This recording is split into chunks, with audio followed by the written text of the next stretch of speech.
Ayan. So again, my apologies na putol dahil na-end call ko siya, no? So muntik ko na rin hindi ma-record. Gano'n pa talaga 'pag tumatanda. Ayan. So, let me share my screen again. Then, so na-define natin your audience, your offer, and your budget. Right now, pag-uusapan natin yung budget, no? Any one of you here na gustong magpa-compute nung kanilang industry. So, pwede ko kayong let me know in the chat sino gusto magpa-compute. Anong industry kayo, tsaka anong, ayun, let me know in the chat. Sino gusto magpa-compute? Si Ron. So, sige, go ahead. Unmute yourself. Hello, good evening, Coach. Yes po, good evening. Industry. In the industry po, service po kami for online palengke. Online palengke. Ano to, may app kayo? Meron po, Shopify. No, I mean, yung app parang kamukha ni Foodpanda, kamukha ni ano, Ay, wala. wala po, website lang. Okay. So, bali, nag-check out sila sa Shopify. Yes, Ah, through Shopify. parang, i-orient mo ko ha. Online palengke, ibig sabihin, parang doon na sila nag-grocery, tapos i-deliver na door to door, parang gano'n. Yes, bali mag-check out po sila doon, mag-add to cart. Tapos yung check out, one page lang na normally COD or bank transfer or GCash. Tapos next day delivery within Metro Manila lang. Wow, nice. Parang ngayon ko lang narinig yun, online palengke. Pero that's a good business model, ah. Um, Sige, share ko yung screen ko. And, okay, before pala i-share yung screen, um, how much are you already spending ba per month? Yung daily budget po namin, actually na-stop lang today, pero 500 a day. 500 pesos a day. Okay, good. Oo. So parang roughly kung 500 pesos a day yon times 30 days, 15,000 pesos per month. Yes, mga ganun po. Okay, sige.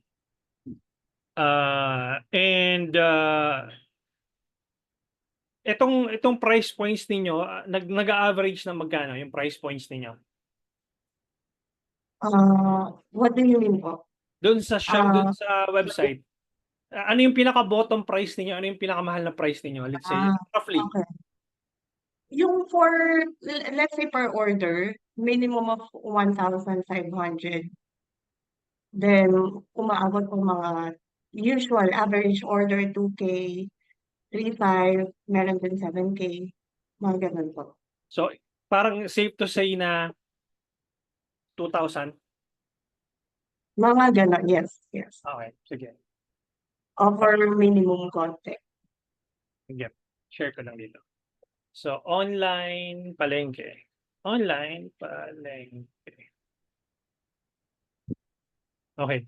Sabi yan, type yan. Tapos, 15,000 yung total budget mo. Diba? Yes. Ngayon, dahil may Shopify kayo, you have to understand, di ba napag-aralan natin day 2? I'm not sure kung nandito ka ng day 2 na ang unang chine-charge sa iyo ni Facebook is CPM or cost per 1,000 impressions. Kapag nag-optimize ka for conversions, website conversions, ang average CPM dito sa Pilipinas is between 250 pesos to 350 pesos roughly. Okay? Makaka-encounter ka niyan ng mga nasa around 500 pesos to 700 pesos kapag competitive yung market masyado. Ibig sabihin, it's either maliit yung market or maraming nagbibid doon sa target audience na yan or interest or demographics na sineselect mo doon sa ads manager. But for the sake of this ano tawag dito, demonstration, let's assume that, or may data ka, exact data ka ba dyan kung magkano yung CPM mo last month? Nasa harap ka ba Meron ng yes, laptop PC? CPM Check mo yung ano mo, check mo yung CPM mo. 187.23. 187 pesos. Yes po. Okay, 187 pesos. Sige. So ito, papalitan natin 187. Ano to October 1 to 31?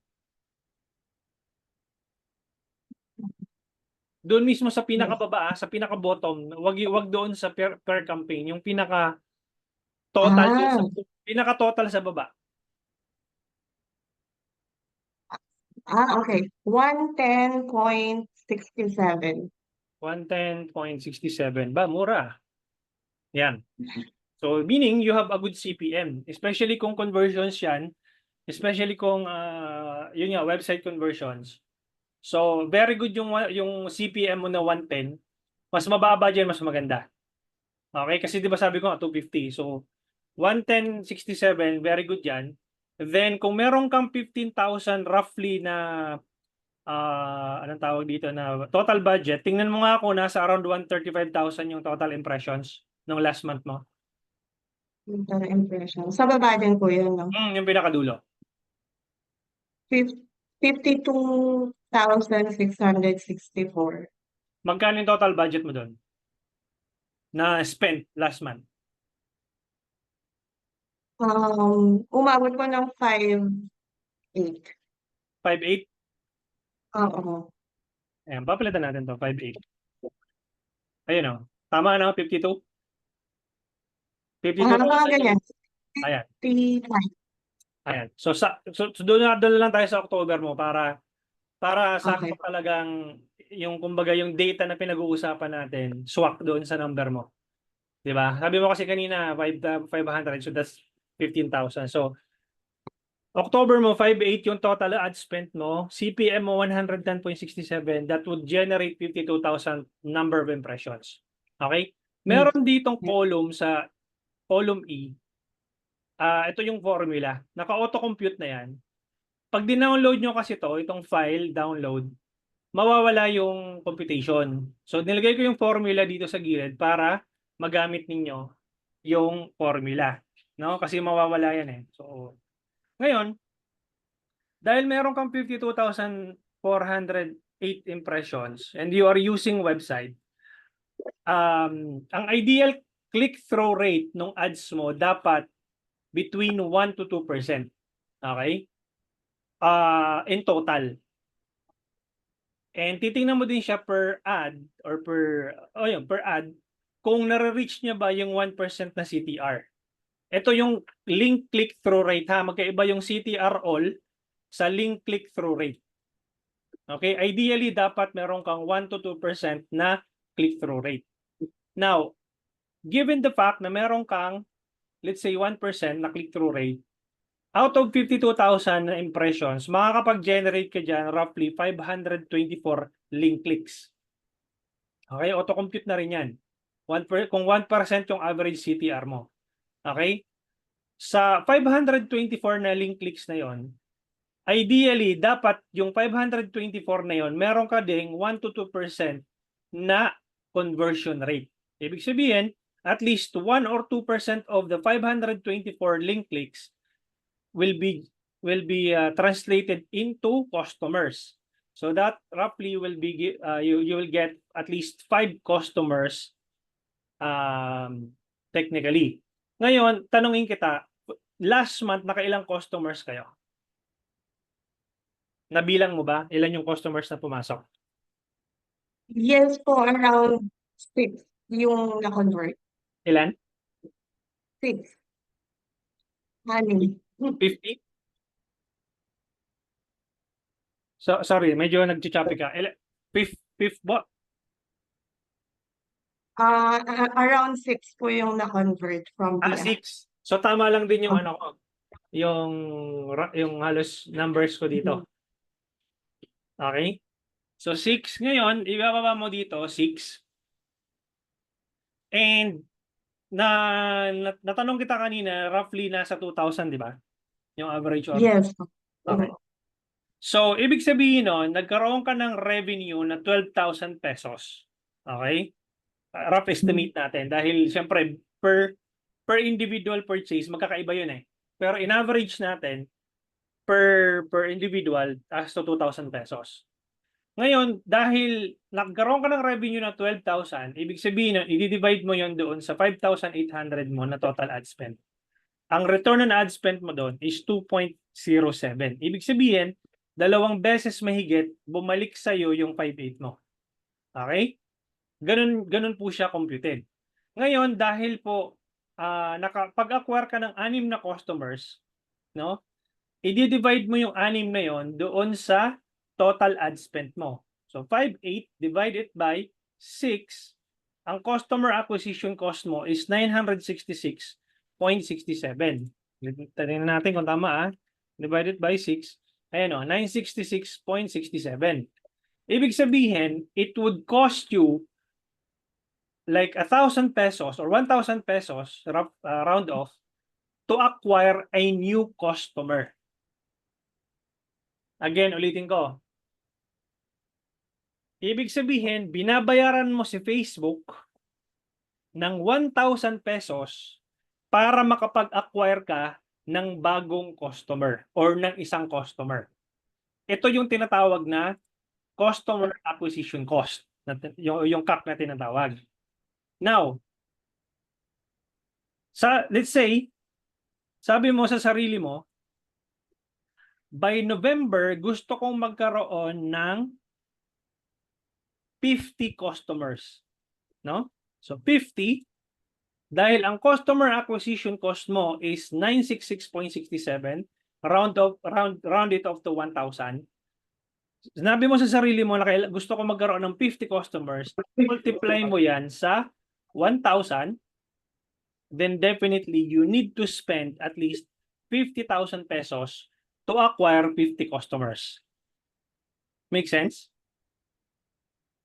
Okay? Let me know pag may questions ka, you can interrupt anytime. Ngayon, napatunayan mo sa sarili mo na nag-return on ad spend ka ng 2x, ibig sabihin bumalik yung revenue sa'yo. So definitely, you can scale it further because ibig sabihin nun, may demand na doon sa website ninyo, may nagpo-purchase na, and you are getting a positive returns already. Now, tatanungin mo yung sarili mo, how much are you willing to bid to acquire a new customer? Is 1,000 pesos good enough for you to bid kay Facebook to acquire a new customer? If the answer is yes, then pwede mo na siyang gamitin as cost cap. Doon sa 100 pesos Facebook ad strategy na binigay ko, since may website ka, ito na yung gagawin mong cap, which is 1,000 pesos. No? Pagka nag-launch ka ng campaign, pupunta ka dun sa ad set level and then i-select mo na yung cost per result goal, which is 1,000 pesos. Got it? Yes, yes. Okay. Thank you. So, ganun siya, ganun mo siya kukumpitin. And then, yung mga Facebook ad metrics, nandito rin sa baba. Kung medyo lito ka doon sa mga terminology, this will guide you on how you can be able to identify kung winning ka ba or losing. In this case, nakikita ko na computation sa'yo, most likely, positive ka, or sabihin natin break-even ka man lang, then you can still scale it further. Kasi yung na-acquire mong 6 na customers, imaginein mo na lang, every month bumibili sa'yo. Samantalang na-acquire mo lang siya ng 1,000 pesos. Yes. Yan nga po. Nagre-return naman. Exactly. Gets? So, ganyan po yung yung tinatawag na lifetime value ng per customer o tinatawag nating LTV. Okay? Pag yung justify mo na yung LTV na yan, tawag dito, may may nag-handle na ba ng ads niyo? Wala pa? Wala pa po. Ako lang po. Message mo ako sa page or message mo ako sa Telegram. May offer ako. Sige po. Go. Okay po. May offer ako sa'yo. Message mo ako. Check, magugustuhan mo to. Message mo ako sa digital homie. Sa Um, Telegram po yan, no? Telegram. Teka lang Nandito ka na ba sa GC natin? Wala pa po. Eto. Napunta ko. I-save mo tong Telegram link dyan sa kasi gusto ko yung business model mo. Interested ako. Yan. Sige. Sige, Coach. Okay, Thank message you. join ka sa Telegram GC, tapos message mo ako, then pag-usapan natin, baka magkasundo lang tayo. Kung hindi, okay lang din. Sige, Coach. Feeling. Okay lang, go. Okay, so Sige po. Thank you. antayin ko ngayon ano pangalan mo ulit? Si Ron po. Ron. Ron Seb. Okay, sige, baka makalimutan ko Yes. rin. Sige, Sige, message mo lang message ako lang po ngayon. kayo. Ora mismo ngayon. Naantayin ko. Okay po. Okay? Sige po. Share ko lang Tapos, yung link. sige. May proposal ako sa'yo. Sige. Ah, Sige ah, po. Salamat. okay, okay. Sige, next mo na magpapa-compute. Let me know in the chat.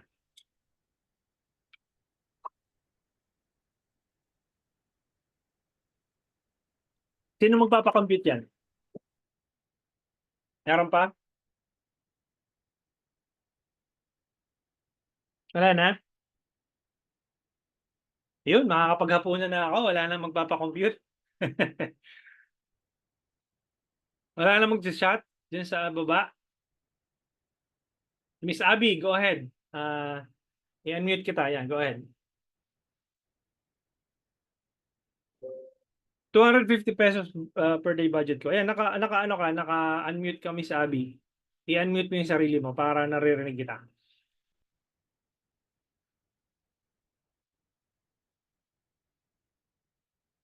Yes, mada-download mo, Sir Ryan. Punta ka lang dito. Open. Hello, Coach. Ay, Miss Abby. Wait lang, Miss Abby. Punta ka lang dito, Sir, Sir Michael, dito sa nandito yan sa forum. Punta ka lang dito sa search calculator. Ay, sorry. Calculator. Ayan o. So, click mo lang yan, download. Tapos yun, mata-download mo na siya. Okay? So, yes, Miss Abby, go ahead. Yes, Coach. Yung budget ko po, 250. Pero ang binibill po ni Meta, minsan 400 per day. Po 400 plus. Okay. Ganito yan, Miss Abby, no? Hindi ibig sabihin na ang daily budget mo ay 200. 200 ka lang per day, 200 per day ka lang matcha-charge. Nagpa-fluctuate po yan. Ibig sabihin, may mga araw dyan na 170, 210, 200, 230, 240. Magdadrop yan ulit, 190. Pero pag in-average mo yan, 200 yan per week. So wag kang mag-budget ng paano ka ba mag-budget? Daily? Nagpa-fund ka ng daily? Hindi po. Yung po yung nilalagay ko sa paid, ano yun? Yung, Payment method. opo. Okay, paano mo nasabi na nasa-charge ka ng 200 pesos? Ng more than 200? Nag-email po si Meta Okay. kung magkano yung bill everyday. Nagpa-fluctuate po kasi yan, Miss Abby. Hindi po yan saktong-sakto. Okay. Okay, so do not assume na 200 pesos yung nilagay mong daily budget, 200 pesos ka i-charge. Right now, ipapakita ko sa iyo na hindi po siya, anong tawag dito? Hindi po siya, Hindi siya naka-fix po sa ano. kahit na daily pa yung budget mo dyan, no? Papakita ko sa iyo, teka lang. I-isolate ko lang ito. Para makita mo.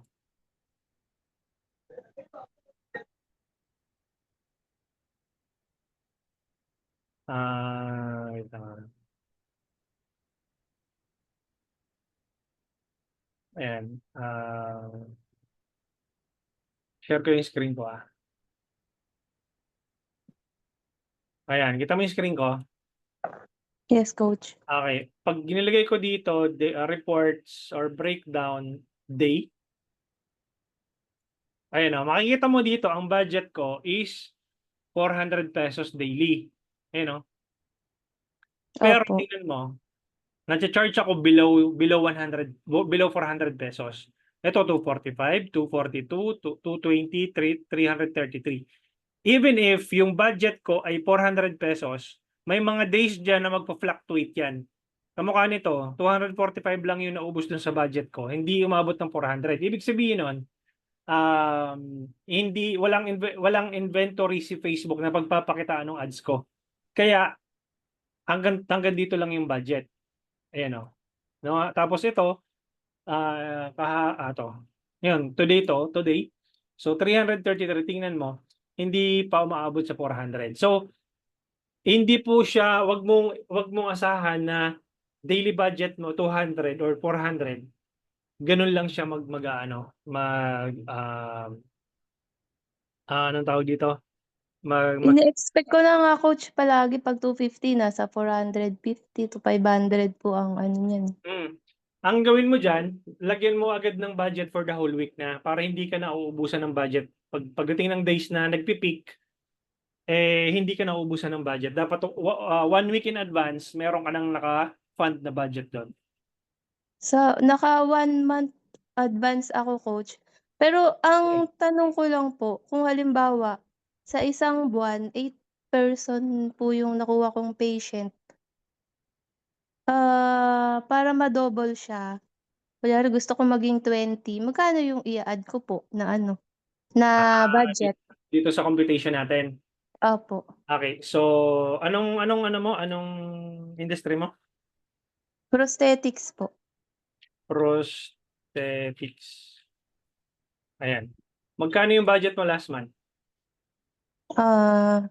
Mga nasa 8,000 po. 8,000 pesos. 8,000 pesos. Okay. Messaging campaign? Ano, messaging ba? Opo, messaging pa pala ako. Messaging. Ngayon lang Okay. ako Wala ka pa namang website, di ba? Opo.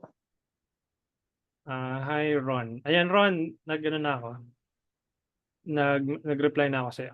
Okay. So, magkano ang CPM mo? Yung cost per 1,000 impressions? Mako-compute mo ba? Nasa harap ka ba ng PC ngayon? Wala po, coach. Wait lang po check ko po. Wala. Okay lang. Walang problema. Sige. So, i-rough estimate na lang natin ilan yung nag-message sa last month. Pag messaging kasi coach, napakarami kahit mga bata po eh. Okay. Kaya ginawa ko yung sa yung advice niyo na leads. Ngayon, yung total sige, i-rough estimate mo yung last month mo na messages na nakuha. Siguro mga per day ang nakukuha kong message mga 20 to 30 messages. Sabihin natin 25. Ay, sorry. 25 times 30. Safe na ba sabihin natin 750 messages? Last Opo, month na pumasok. Sige. Opo, ganyan. Madami Ganito siya. yan So 750 messages yung pumasok last month. Naglabas ka ng 8,000 pesos, ang cost per message mo is about 10.67 pesos. Ngayon, last month, ilang customers ang nakuha mo? Mga 6 po. Ayan, 6. 7. 7. Ngayon, per customer, magkano ang average order value niya? Magkano yung per transaction niya, per business na pinapasok sa inyo? Mga 40,000 po. 40,000 pesos per Opo. customer, ha? Opo. Ayan, 40, 1, 2, 3. Ayan. Tingnan mo, ang return on ad spend mo is 35x. Ibig sabihin, kota-kota ka. Dahil yung 8,000 mo na budget, bumalik sa'yo 280,000. Ibig sabihin, 35 times na bumalik sa'yo yung budget mo. No? Ibig sabihin, positive ka. Ngayon, ang customer acquisition cost mo is 1,142. Sabihin mo na, i-diretso mo na, i-1.5 mo na yung customer acquisition cost. Ngayon, ilang customer ang kailangan mo?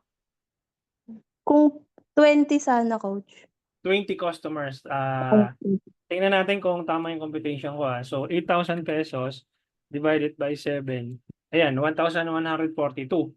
So, let's say for example, i-round off na lang natin syempre para maging realistic tayo at hindi tayo masyadong conservative. Igagawin na natin 1.5 customer acquisition cost.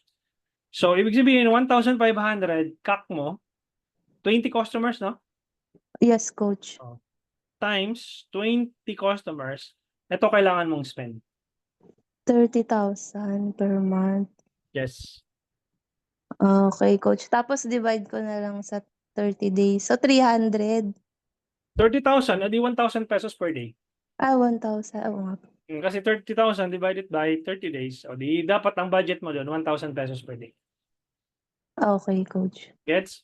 Okay, coach. Thank you Ngayon, po. Ngayon, ito na yung ano mo, ito na yung ito by the way, ano to, pangalan nito, Miss Abby. Don't worry kung merong mga batang pumapasok doon sa messaging mo. Natatandaan, nandito ka ba nung nakaraan? Anong metrics ang babantayan na yun? Nung 30 nandito ka ba? Opo. Okay. Ito yung mga metrics na ano, number of messages, no? Cost per quality of messages, and cost per message. Ngayon, napatunayan mo sa sarili mo na kahit may mga bata na nag-i-inquire, nakapito ka eh. Nakapitong customer ka, ibig sabihin doon, may quality doon na pumapasok. Nasagot yung tanong mo, yung number of messages, hindi rough estimate man natin yon, ibig sabihin nun, green yon. No? Ibig sabihin, good yung number of messages na pumapasok. Even if may mga basura. Dahil naka-close ka ng 7 eh. Quality yung message dahil yun nga, naka-close ka ng 7. Yung cost per message mo, ito ang cost per message mo, 10.67 pesos. Now, if you were able to get a revenue of this much by only spending this much, ibig sabihin nun, yung cost per message mo is justifiable. Kasi ang cost per message mo is 10.67, then this should be the amount you are willing to pay for every message na pumapasok. Kapag tinignan mo dun sa cost per result, di ba day 3 check natin yung anong tawag doon, yung reporting column. Makikita mo dun sa cost per result, makikita mo kung magkano yung cost per message. Kung ako Yes, sa iyo, i-maintain mo yung 10 messaging. cost per message na between 10 to 15 pesos per message. Kung magbabudget, Tinry ko, coach, yung lead. okay, tinry mo yung lead and how Yung lead form. is it? Konti na lang yung nagme-message. Konti yung nagpumapasok na message. Ngayon, Opo. is it quality? For 1 week na, coach, no? Parang 2 pa lang yung naka-close naman 2. Okay. So mas okay po yung leads kasi konti lang yung time ko na magsagot ng mga Reply, message. correct. Opo. Okay. So, ibig sabihin, hindi ka nabobombard ng 750 messages per month.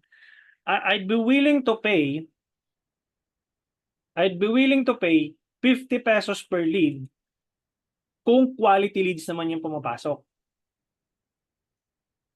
Gets? Compared po sa messaging na madami, 'di ba, coach? Kaya Yes. tinry ko po yung lead, nagawa ako ng lead form. Yes. And disclaimer lang no guys, kung nagwo-work kay Miss Abby, it doesn't necessarily mean na magwo-work din sa inyo. That's why like kong sinasabi, always test and verify. Okay, kamukha ni Miss Abby, nag-engagement yata siya nung una or messaging campaign, tapos nag-lead siya. Mas qualified yung leads na pumapasok, hindi ganun karami, hindi siya overwhelmed ng messages. At then at the same time, naku-close niya na yung pumapasok na leads. So I'd rather pay 50 pesos per message than 10.67 pesos if the quality of leads are good enough for me to be able to sustain my budget and I become profitable. Make Mas sense? maganda yung lead, coach, kasi yung tinuro niyo po, kasi yung mga nagse-send po ng details talagang ano po, seryoso. Kaya lang konti lang talaga yung nag-i-inquire. So basically, konti yon dahil malamang sa malamang napi-pre-qualify mo. Nata-target po agad yung ano, Oo. kaya Tapos maganda po yung napi-pre-qualify mo, nagiging quality yung messages mo na pumapasok. And yung kung mag 50 pesos man yan, justifiable yun. Kasi nga, nako-convert mo. Ang problema doon, kung piso nga yung binabayaran mong cost per message, putya, puro naman bata yung nag-i-inquire, mas gugustuhin ko pa ng 100 piso pa yon. Mas gugustuhin ko ng sa loob ng 1 linggo, 5 lang yung nag-message, pero quality. Make sense? Yes, coach. Maganda nga po yung lead form. Tinry ko po 1 week pa lang. Pero Yun. okay po, medyo hindi nakaka-stress magsagot ng mga inquiries. Yung sinasabi ko, lalo pa kung meron kang website or landing page na masasala mo yung mga tao doon na pumapasok sa funnel mo. 'Di ba? Yung sa landing page, coach, meron po kayong ano dun, program dun na ano, Yung 100 pesos Facebook separate. Ads strategy, nandoon yun. Nandoon yung lesson. Okay. Okay po. Thank you, coach. Okay? Sino pa?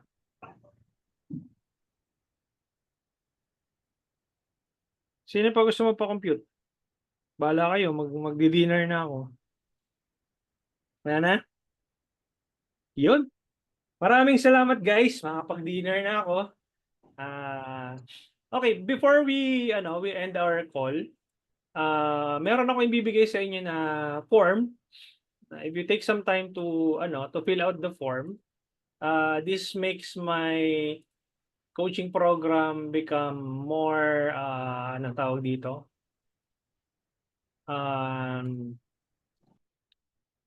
Kumbaga may improve ko man yung ano ko, yung coaching program ko. Kung pwede niyo mabigyan niyo ako ng feedback no nandiyan sa chat. And by the way, yung feedback na yon, hindi ko po alam kung sino yung nagbigay ng feedback sa inyo. So ito yung form na yon. So yung responses niyo dito, hindi ko alam kung kanino. Alam ba ito, ako to eh. This is a test response. Tapos may mga comment dito, walang pangalan yan. So you can bash me if you want. Hindi ko malalaman kung sino yung naglagay nung response, no? So you can have this filled out. And yeah, I would appreciate if you can send some feedbacks. And pwede makahingi ng link ng GC. Binigay ko na kanina. Teka. Ito po yung Telegram GC po natin. Ayan. Okay, tapos and by the way guys, sulit naman ba yung 499 na binayaran ninyo? Quick survey lang. Kasi to give you an idea guys, no? I usually charge my client abroad $100 per hour. So that's about 5,000 plus ba? So $100 times 58. So that's roughly 5,800 per hour. Ngayon yung kung tutuusin sa 5 days natin magkakasama, at least 1 hour a day, I'm supposed to charge you guys 5,800 pesos per hour. But parang roughly 100 pesos lang per day. So sa inyo naman, okay naman. Si Miss Roxanne, sulit naman daw. Maraming salamat. Si Ron Seb, yan, sulit na sulit. Message mo, nag-reply na ako sa iyo Ron. So usap tayo mamaya. Miss Abby, maraming salamat. Okay? So yun, and one more thing before we end our call. What if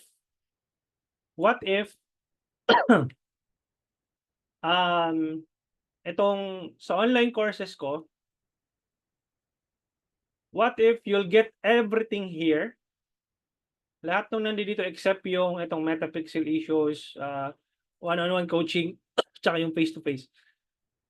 Makukuha mo tong Facebook ad strategy, 100 pesos Facebook ad strategy, expert level na digital scientist, advanced level na senior specialist, pati itong beginner's guide.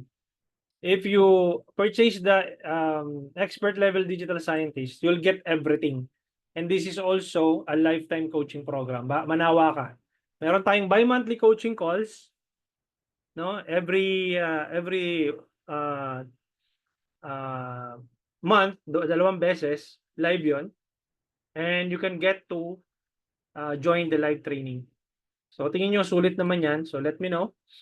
And yeah, that's it. Maraming salamat guys. And yung recording nito is i-upload ko dun sa dashboard ninyo. And yeah, message lang kayo doon sa Telegram. And by the way, yung Telegram, i-dissolve ko siya ng December. Yung mga nag-upgrade lang sa Digital Scientist yung magkakaroon talaga ng Telegram GC. Okay? So, but you can still utilize the Telegram, and I would suggest na para hindi matabunan yung mga messages ninyo, i-post po ninyo sa sa forum. Yung forum na binigay ko sa inyo, i-save nyo yon kasi I'll be updating that every now and then. So yung mga questions nyo, possible doon ko ilalagay yung mga sagot na possible na tanong ninyo. Okay, maraming salamat guys, and yeah, baka bukas mag-live ako, hindi pa sure, pero you will get a notification sa email niyo pag ako magla-live ako bukas.